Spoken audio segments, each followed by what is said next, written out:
Mia, my parents' biological daughter, who was kidnapped 17 years ago, finally returned home. Mom hugged her tightly, repeatedly calling her sweetheart. But Mia looked at me with fake innocence. Now that I'm back, shouldn't my sister return to her real family? She thought I was some sort of thief living the high life, but didn't realize how quiet the house became after she said that. Mia is my parents' biological daughter. She was abducted and sold to a remote mountain area when she was young and was just recently found. I had just come back from soccer practice and heard muffled cries from inside as I approached the door. Inside, I saw Mom holding a girl who was crying uncontrollably. Dad stood beside them, a 57-year-old man with red eyes. Mom's voice was hoarse. I finally waited for you. You have no idea how much I've regretted leaving you with that nanny. I immediately recognized who the girl was.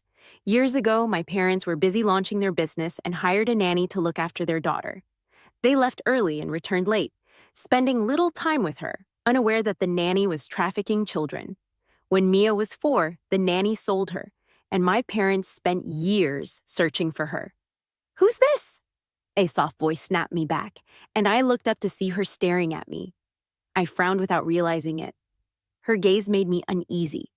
She winced dramatically and leaned closer to Mom.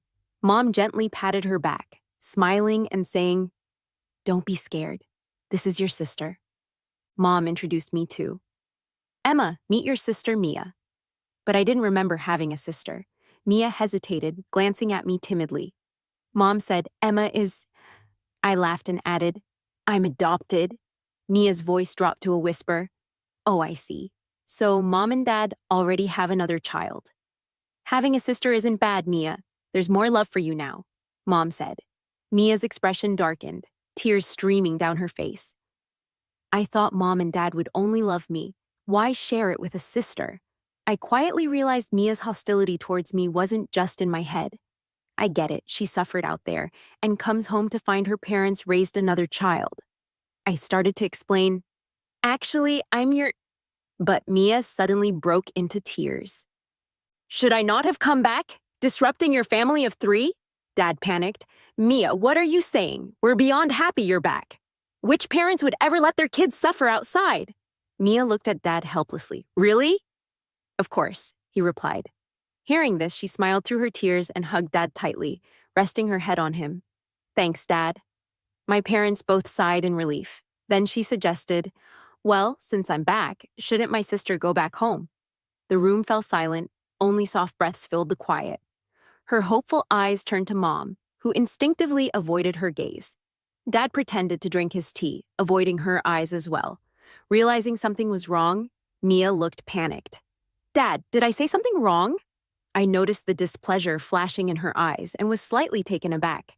Dad cleared his throat. "Having 2 daughters in the family is something to be proud of. Let's keep it that way." Mom chimed in, "Yes, and if you're unsure about something, you can always ask Emma for help." Mia didn't expect her request to be denied so quickly and instinctively looked at me. I gave her a smile. "All right, then." I grabbed my soccer ball and walked out the door. Behind me, I heard Mom's panicked voice. "Emma, Emma." I simply went next door to our neighbor's house. I unlocked the door with my fingerprint and walked right in. This house belongs to my supposed aunt and uncle, but they're actually my biological parents. Yep, I'm adopted by my current parents. So when Mia showed hostility towards me, I understood but didn't feel guilty. Here's the thing. My adoptive parents were devastated after losing their daughter. In their despair, they begged my biological mom to let them adopt me. My biological mom didn't want to. After 3 sons, she finally had a daughter and wasn't keen on giving me away. But my adoptive parents promised to live nearby. And seeing how it seemed like they'd lost everything, my biological mom eventually agreed. I'm Emma, carrying my mom's last name. That was my biological mom's only condition when they adopted me. So everyone thought my adoptive parents were deeply in love, letting their only daughter carry the mother's name. Even Mia thought I was living her luxurious life and getting all her love and attention. But really, I was always meant to be cherished. Honestly, had I stayed with my real parents, I'd probably be a lot happier. My parents are not only wonderful, but I also have an impressive family. A cool and powerful brother, Alex, a director brother, Luke, who's as gentle as jade, and an expressive director brother, Max, I've got a strong support system. Recalling the dissatisfaction and resentment in Mia's eyes, I clicked my tongue. The upcoming days are likely to be bumpy, with my new sister being quite a handful. Since I was little, my real parents and brothers never overlooked me. Even when my adoptive parents were busy, they took great care of me. They always reminded me that although I was adopted, I was welcome to return anytime. I had a study room and a piano waiting for me there, so being back wasn't an issue. I was chilling on the couch, snacking on thoughtfully prepared fruit, when sudden footsteps rushed from outside. My adoptive mom and dad had barged in hurriedly. Emma, what's up?" Seeing my mom sighed in relief and held my face. "Emma, sweetie, I know Mia just came back and is sensitive. Don't get upset," I replied. "So, I deserve to be unwelcomed?" My dad jumped in. "What are you talking about? We watched you grow from a little kid to a young lady. You're our real daughter. Who dare treat you poorly?" Mom added. "Emma, saying that breaks your mom's heart." "Fine, but I don't want to go back and hear her bad talk. I'll just stay here for a few days." My mom and dad exclaimed in unison, "No way, you're coming back with us. We're not letting you stay here alone." Each grabbed an arm, one around my shoulder, the other around my waist, taking me back next door. Are they worried I'll stay at my biological parents' place and never come back? Looks like Mia hasn't completely taken over their hearts. I looked down. Honestly, leaving so decisively was my way of testing them. I wanted to see if they'd truly replace me once they had their own daughter. Seems like I was overthinking. And so was Mia. As I glanced up at a second-floor window, I noticed a shadow behind the curtain. I chuckled. "Mia, this round goes to me. I don't really have anything against Mia. After all, she's mom and dad's daughter. And technically my cousin." I chuckled again. "Mia, this round goes to me. I don't really have anything against Mia. After all, she's mom and dad's daughter, and technically my cousin. I may be spoiled, but I'm protective of my family. When I first saw her, I even felt a bit sorry for her. But the moment she tried to kick me out of my own home, I lost all sympathy. If she doesn't want me as her sister, I won't go out of my way to make it work." After coming back, Mia didn't mess with me directly, but she was definitely sneaky. She flaunted her closeness with mom right in front of me and played nice with the staff. She tried hard to show how harmless and sweet she was compared to me. I just watched without making a move. Only those who lack love in their lives regard it as important. Someone like me, who's been loved from the start, doesn't bother with small gestures of affection and doesn't need to ask for it. I know I'm loved, even without trying. So, her little tricks weren't worth my time. Her tactics were just too basic. But even if I didn't care to argue, having someone lurking around all the time was annoying. I called up Alex, keeping it simple. "Send money, time for some retail therapy." Alex called back instantly. I could hear the meeting buzz in the background. "Emma, are you upset?" I pouted. "Yeah, Mia's a pain, always getting on my nerves." Alex reassured me. "Don't worry, sis. I got your back. Once I'm back from this trip, we'll move your place back home." I assured him, "Don't worry, I know how to handle myself."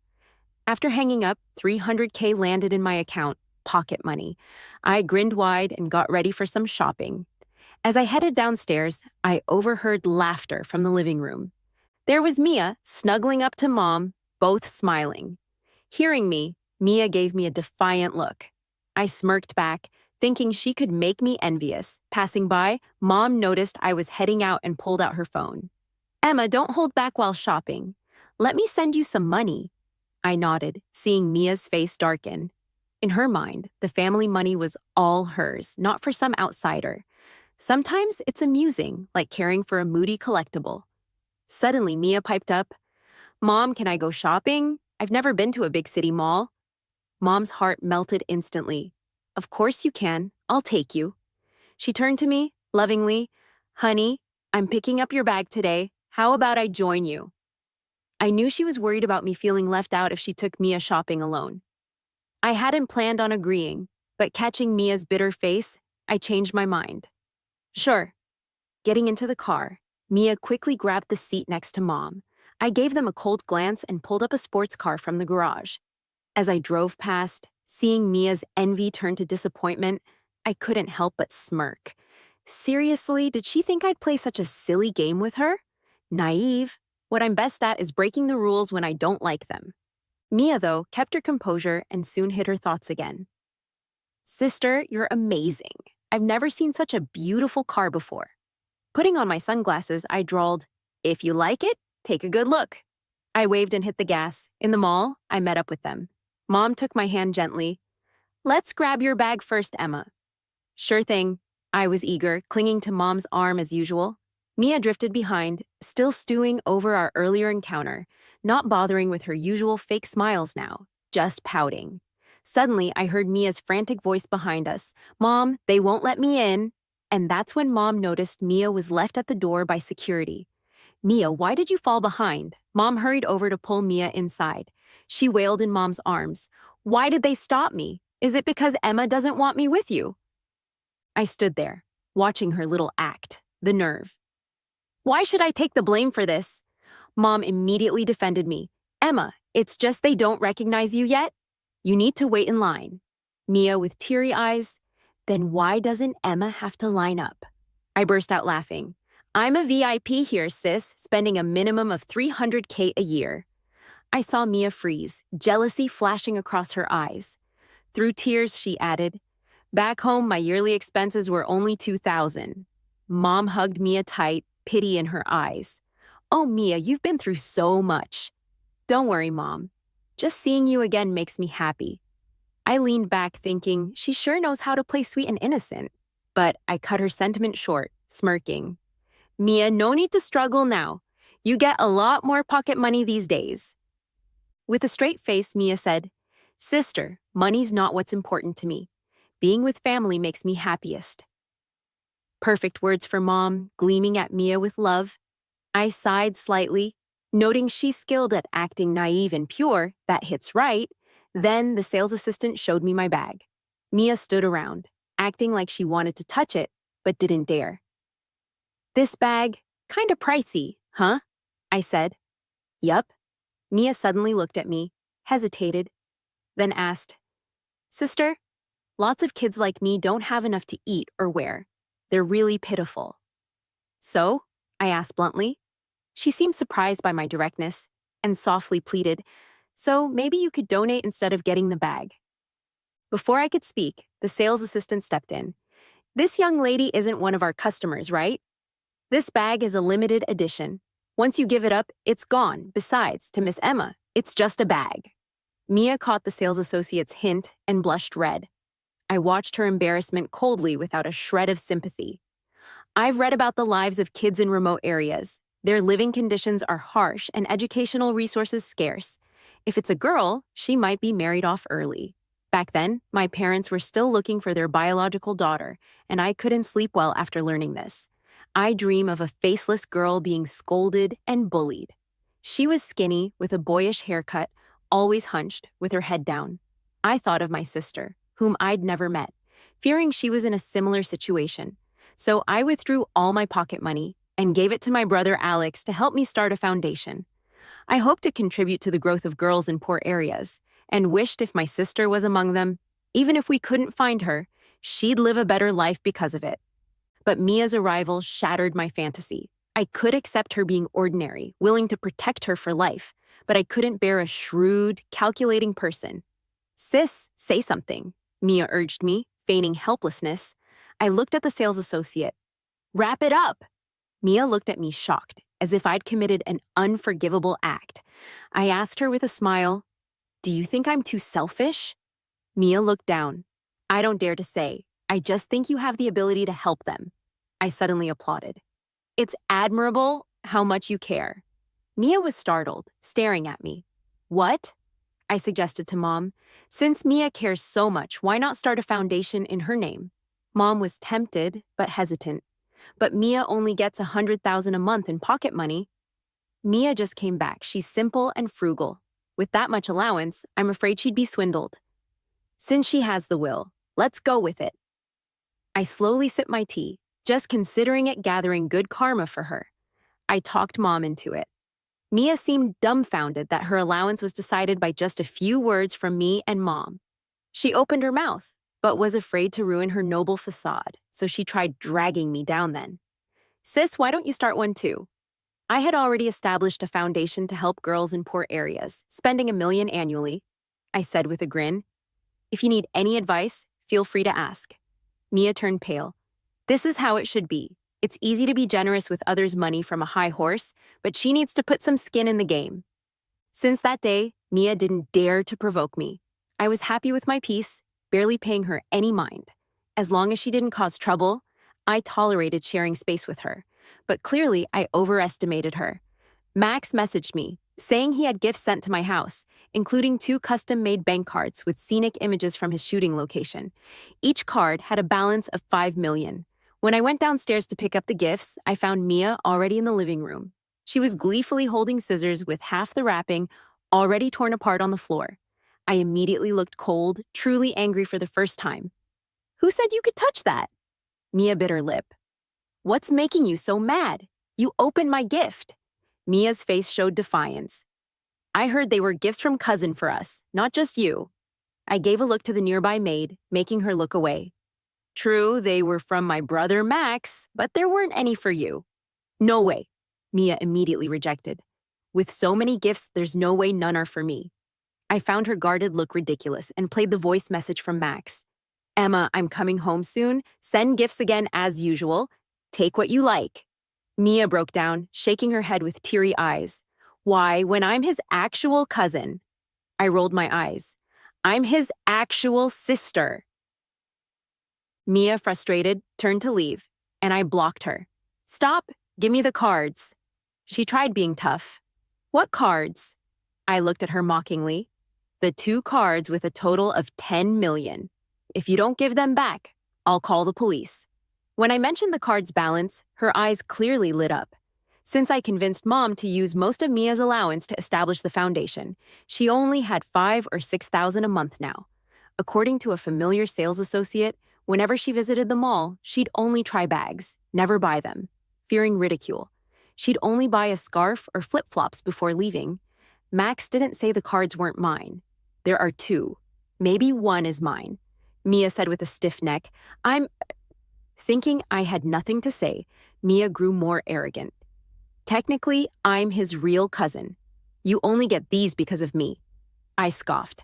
My brother's money is always for me. What are you even? Mia was stunned by my words. Her eyes flickered as she suddenly cried. What's wrong? Mom and Dad just came back from outside. Seeing the situation, they hurried over. Mia rushed into their embrace, nearly fainting from all her crying. One might think I did something terrible to her. I chuckled, tore open my gift, then fell apart over it. Mia sniffled, red-eyed. Mom, cousin left me no gifts, only for her. Am I that unlikable? I nodded earnestly. Yep, pretty much. Emma, are you sure Max didn't send gifts for Mia? Mom asked, surprised. After all, in her mind, Max, though rebellious, was quite polished. I shrugged. Maybe it's because he heard about what happened when we got back last time. This made my parents a bit uneasy. My dad frankly stated, It's only fair. Mia? Dad looked at him incredulously. Mom advised, Mia, your cousin has cared for Emma like a sister since they were kids. It's only normal he doesn't favor you after your spat with her. I was nearly in hysterics over their honesty. Mia's face now resembled a smudged mess of freshly dug coal. Mom, Max sent Emma bank cards, and I heard from her they're worth $10 million. Mia hesitantly muttered, Isn't it a bit much for her to accept, especially when she's not his real sister? I chuckled inside. Actually, I am. My parents were jolted by Maya's remark, their usual kindness instantly gone. Mom spoke sternly. What nonsense. Your sister is always a part of this family. My dad was serious. Your 3 cousins have loved Emma since childhood, sending her allowance every month. $10 million is nothing. I watched Mia's face turn like a spilled palette of paint, shock, jealousy, and discontent mixing together, making her once pretty face kinda ugly. Her lips twitched a bit, but she didn't dare to piss off my parents then. I was watching on the side, thinking she was really dumb. No matter what, I had been raised by my parents since I was a kid, and they invested a lot of time and money in me. So, naturally, our bond was deep. Even if she had a blood tie, it couldn't just convince my parents to kick me out. After getting Mia to shut up, I directly looked at the maid, Sarah. Sarah had been working here for many years, but she truly was struggling. She should collect her pay and enjoy life. Calm and collected, Sarah instantly looked up, disbelief in her eyes. "You can't fire me." "Why not?" I tilted my head. "Madam, sir." She looked to my parents for help. Mom coldly said, "Since Emma has let you go, pack up quickly and leave." Dad came over and put an arm around my shoulders. "Emma, don't get upset. People like her aren't worth it."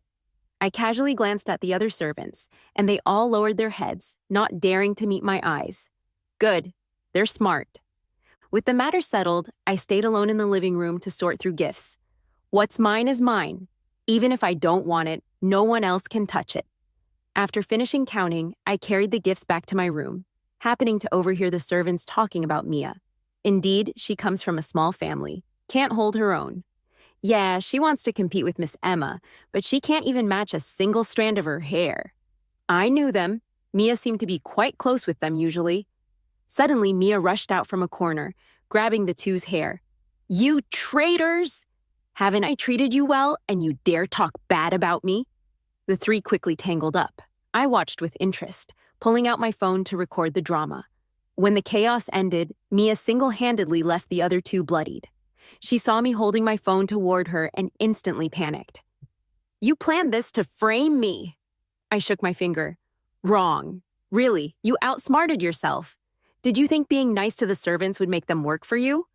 Of course not. Everyone here knows how to cozy up to the powerful, being shrewd and slick.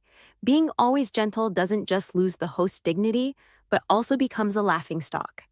I kindly advised, "Mia, don't forget who you are. Your priority now is to improve yourself. What's the point in pleasing the servants? The real challenge is to hold on to the resources here and learn the skills you should have learned growing up. Mind your own business." For some reason, there's a thick sense of humiliation on Mia's face. Just because you're rich, why look down on people? I was quite surprised, really looking at Mia for the first time. "You should see a brain doctor. Every heir needs to be well-rounded. It's not just about personal development. It's about the future of the family business. So I've been pampered, but I still learned everything I needed to." Since Mia's back, she can't stay in a small-minded mindset, focusing only on what's in front of her. She'll be responsible for the company someday. Her decisions could even affect employees' families, and she's far from ready. A good business person needs to make plans with vision and strategy. Learning is the only way to stay rational and calm, and it's the path to improving knowledge and skills. "I felt disappointed," I said. "I thought at least you had ambition." "Ambition isn't bad for us," Mia looked at me coldly. I said, "But besides that, you're mean and stupid." Mia shook with anger, biting her lip. I added, "Sis, I'm not planning to hand it over to you. You drive the company to the ground." "What do you mean?" She was panicked and incredulous. "I'm the biological daughter." I shrugged. "So what? I've always said there's a new set of rules here. Always backing down gets sympathy, not respect." In the evening, I announced, "Joining the company." My dad beamed. "I've been saying it so many times you finally agreed." Mom looked a bit sad. "With you gone, Mom will be lonely." "Mia's still here to keep you company, isn't she?" I purposely pointed to the only quiet person at the table. Mia was zoned out. Mom worriedly tried to touch her forehead. Not feeling well? She instinctively backed away, flashes of disgust in her eyes. Mom noticed and her hand froze. Mia snapped back, looking pitifully at Mom. "Mom, it wasn't on purpose." "It's okay if you're not well, just rest." Mia got up and left. Mom seemed dazed. I always feel Mia looks at me like I'm not her mother. I asked, "What kind of look? Fear? Fawning? But also a bit of disdain?" I frowned. Sounds contradictory. Dad, not interacting much with Mia, casually said, "Maybe she's not used to it yet, eh?" "Is that so?" I mentally noted it. I quickly established myself at the company. Dad was happy to take it easy, gradually reducing his visits. Mia didn't stir up trouble, staying at home being well-behaved. Sometimes when we ran into each other, she would greet me warmly. But deep down, knowing Mia, I knew she wouldn't just straighten out because of my words. She really seemed to accept it, not thinking to outdo me, but enjoying the luxury life, shopping, playing. making friends. I couldn't figure out her scheme, but tapping my fingers on the desk, I do love a challenge. Mia's change actually suggested she was a bit smart. I was intrigued by her. Let's see what she's planning to do against me. I guess she'd first act submissively to lower my guard, then work with her new social circle to take me down. I quietly made plans to counter, but found Mia unusually quiet. She barely went out anymore, and just stayed home. Just when I started to relax, one of the housemates urgently came to find me. What happened? I saw her hesitating, unable to speak clearly for a while. A bad feeling crept over me. Miss Emma, I've been seeing Miss Mia coming out of Dad's room late at night. The maid closed her eyes and spilled the words quickly. I almost thought I misheard, and my face turned icy. I warned her. You know what you're implying, right? You could be jailed for false accusations. The maid was certain. At first, I thought I was mistaken, but then I paid attention and saw it often. I was stunned, trying hard not to overthink. But the maid frowned. Miss Mia often goes there past midnight, 2 or 3 a.m., and she's dressed very lightly. My pen dropped, and with trembling hands, I called my mom. Where are you? I went on a trip to the Maldives. I heard Mom's cheerful voice. Chills went down my spine for a moment. When did you go? How come I didn't know? There's been a major project at work recently, and I've been working late into the night. I ended up just staying at an apartment next to the office and didn't come home. I saw you were busy, so I didn't want to bother you. Mom said Mia asked a friend who works in travel to set it up for me, and I had a great time. Don't worry about me. Coldness spread through my veins as I grabbed my coat and rushed out. My assistant, Sarah, jogged over to me, looking concerned. Emma, is there anything you need me to do? I looked at my newly hired assistant. She's calm, collected, and very capable. I trust her completely. So I said, I have something urgent to handle at home. Take care of any work you can manage. Sarah blinked and then decisively said, Okay. Satisfied, I turned away and drove home as fast as I safely could. I arrived just as Dad was about to head out with Mia. He looked surprised to see me. At this time, shouldn't you be at the office? Did you forget an important file? No. My suspicious gaze wandered between him and Mia. What are you guys up to? He patted the backpack behind him. Mia and I planned a camping trip. Just the two of you? Alone together in the isolated wilderness. My heart sank and I couldn't help but feel a bit nauseous. Emma, are you feeling unwell? Concern shone in his eyes as I studied him, finding nothing suspicious. I didn't have solid evidence. I couldn't jump to conclusions. I calmed myself and fibbed. I caught a cold recently, so I left work early today to rest. Sick? Dad frowned. Have you been overworking yourself again? Possibly. I took advantage of the moment. Dad, could you stay home with me? I'm craving your meatball soup. Dad, who usually catered to my every whim, hesitated for once. Maybe after Mia and I get back? Trouble. Seems Dad's quite invested in Mia. I pretended to be demanding, no, stay here at home. I glanced at Mia, who was standing off to the side with a gentle smile, acting displeased. If I don't come back more often, you might just forget about me. How could I ever forget Emma? All right, I'll stay. Dad gave in but looked a bit reluctant. I shot a cold stare at Mia, clenching my teeth. What's her game here? Maybe my return made Mia more cautious since I never saw her sneaking into Dad's room at night again. I had no choice but to bide my time patiently, waiting for Mia to slip up. To keep things covert, I installed a pinhole camera in the second-floor hallway. A week passed with no progress. However, I noticed Dad inviting Mia into his study daily, and I didn't know what they were up to. I carefully observed Dad's demeanor toward Mia and saw nothing inappropriate. Mia behaved quite properly, mostly just holding Dad's hand or leaning on his shoulder. It's all very normal for a father and daughter. My suspicions slowly diminished, trying to convince myself they might have pure intentions. Another voice taunted, "What kind of daughter sneaks into her father's room in skimpy outfits at night?" I found myself at a crossroads. There was important work at the company, sometimes requiring my signatures in the middle of the night. Our villa was a bit far from the office, which was inconvenient for my subordinates to reach me. And with leaving work early lately to deal with family matters, I'd let work pile up. I decided to stay just a bit longer before returning to the apartment. During dinner, Sarah messaged me wanting my signature on a document. I had the driver bring her over. While signing, I heard a noise upstairs. Mia stood on the second-floor balcony, her expression caught between panic and fear. An uncharacteristic facial expression, like she'd seen something she couldn't handle.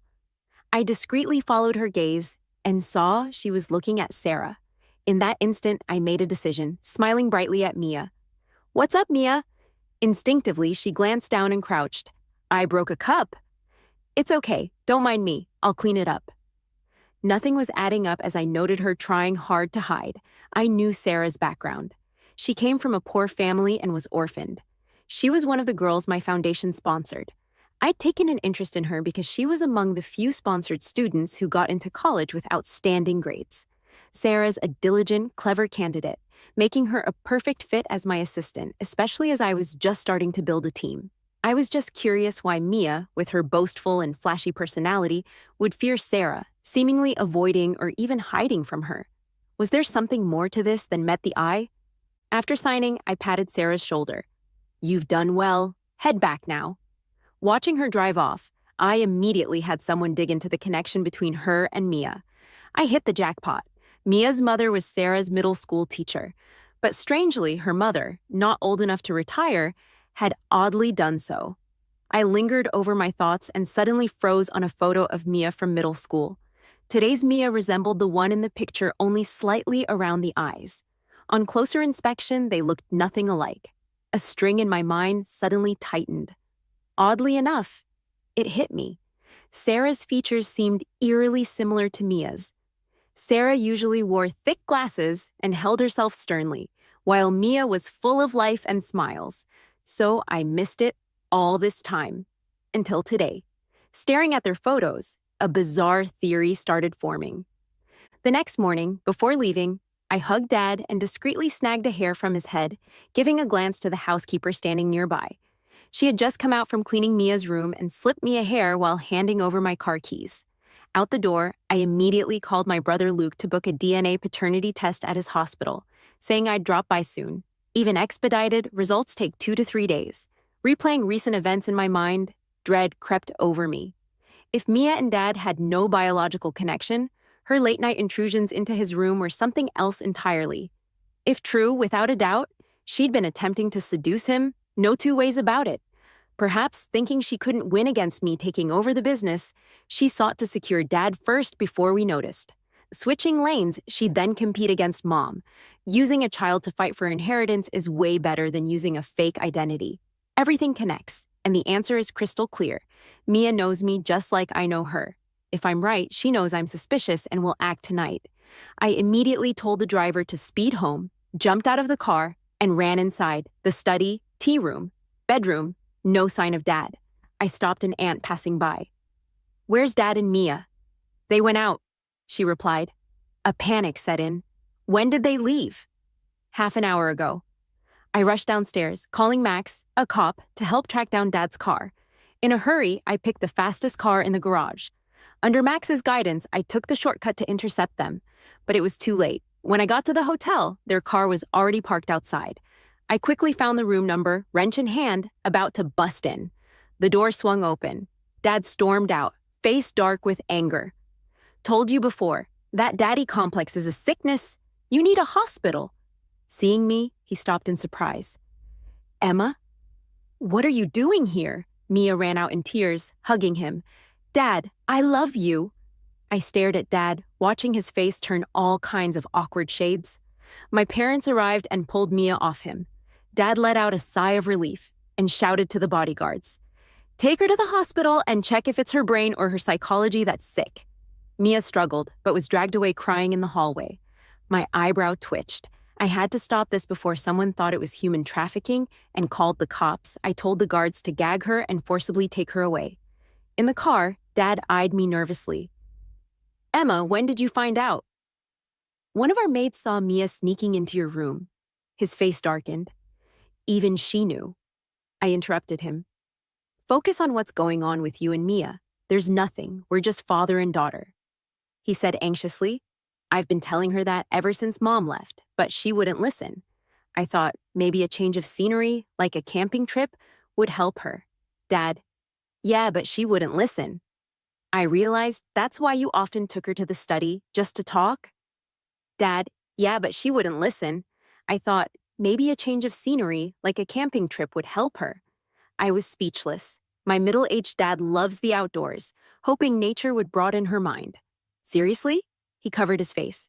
Yeah, I thought she listened, but today she tricked me into this hotel instead of camping, stripping right at the door. This confirmed my suspicion. Mia wasn't my parents' real daughter. I told Dad my theory, and anger filled his face. Then what was all the clinging recently about? I gave him a sympathetic look. Bad luck for you. He bristled. I want to press charges for harassment. I reminded him, that would reveal Mia's fake daughter truth to Mom. He sighed. Right, Emma, don't tell your mom about this. Of course, I wouldn't tell about such a disgusting thing. Let Mom worry over it.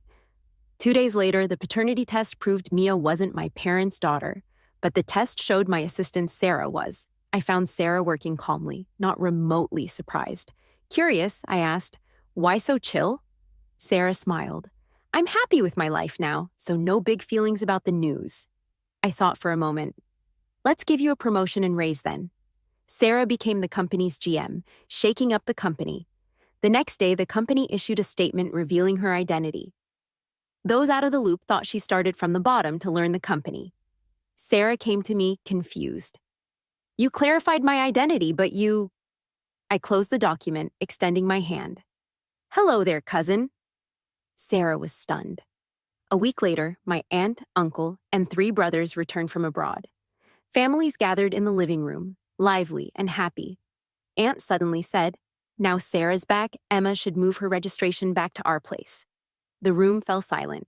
Mom decisively replied, no, after all these years, let's leave it as is. Aunt and uncle exchanged a tearful glance. 3 brothers piled in as well. Sarah watched with a gentle smile. I raised an eyebrow. What's got you happy? She gave me a look. Happy for you. Since I started work, I've been nervous about causing you trouble. Puzzled, I asked, how would you cause trouble? I don't get these rich family affairs, but no one wants to share an inheritance with someone else, right? I looked at her in surprise. That's pretty insightful. Sarah wasn't exactly the understanding type yet. She'd stand firm with clients during business deals. She simply said, only kind to you. Without your help, I wouldn't be here today. I hugged my knees, laughing.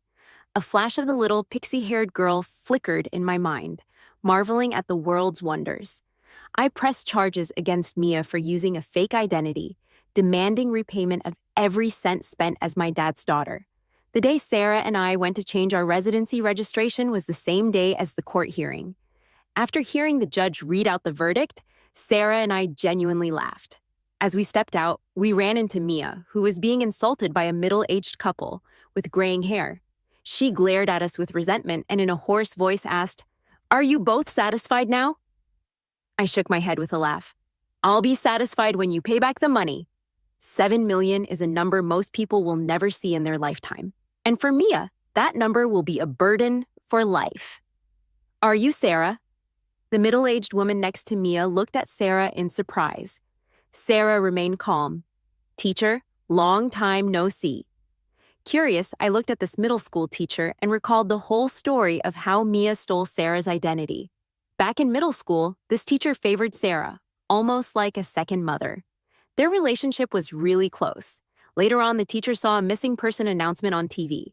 She knew some things about Sarah and started piecing her identity together. Instead of confrontation, she got even closer to Sarah, then had her daughter undergo plastic surgery to resemble her. They moved in step by step to take over Sarah's life. I suddenly remembered asking my mom why she was so sure Mia was her daughter when she first showed up. She said she saw a red birthmark on Mia's shoulder. I'm guessing Sarah has the same red birthmark. Let's go. Sarah's voice pulled me back to reality. After we walked a bit, I turned to her. Still upset? She smiled, her eyes glistening. I used to genuinely see the teacher as my mom. I put my arm around her. Don't think about it. Your real mom is home waiting for you to come back for dinner. She nodded firmly. Yeah. The next year, Sarah resigned. HR handed me her resignation letter. I should be the one leaving? She smiled sweetly. You're the born leader. Mom and Dad trust the company more in your hands than mine. What about you? She said. I want to dedicate myself to charity, helping girls from more impoverished families. I always wanted to be like you, just like you inspired me when I was younger. I shrugged. Don't make me sound so great. I just did what little I could. But to someone like me, you did more than enough. I fell silent and waved my hand. Go ahead, do what you want to do. Sarah is really outstanding. She's visionary, quick thinking, proactive, and has a relentless drive. I knew better than anyone she'd succeed. And it turns out my judgment was spot on. Sarah became a big name. Our aunt went to 5 parties in one day, smiling so much her face stiffened. The online world praised her, and as a result, my company's stock also went up significantly. I was so happy. I called her up. Your success benefits the whole family. Sarah's voice was lazy over the phone. Does the company really rely on me? I chuckled. Who would think too much of a good thing? When are you coming back? Why? I feigned a frown. Since you left, Mom and Aunt have been setting me up on dates nonstop. 3 blind dates in a month. Sarah laughed without reservation. Just wait, I'll come save you. Sounds good. I've often been grateful that my cousin turned out as I hoped when I was a kid, pretty well off. Even beyond my expectations, she's a resilient and smart woman. There may have been bumps in her journey, but pretty good is better than perfect. Mom called from the window. Sarah just phoned saying she's coming home tonight. Aunt asked, we're all invited to come over for a get-together. I smiled and agreed.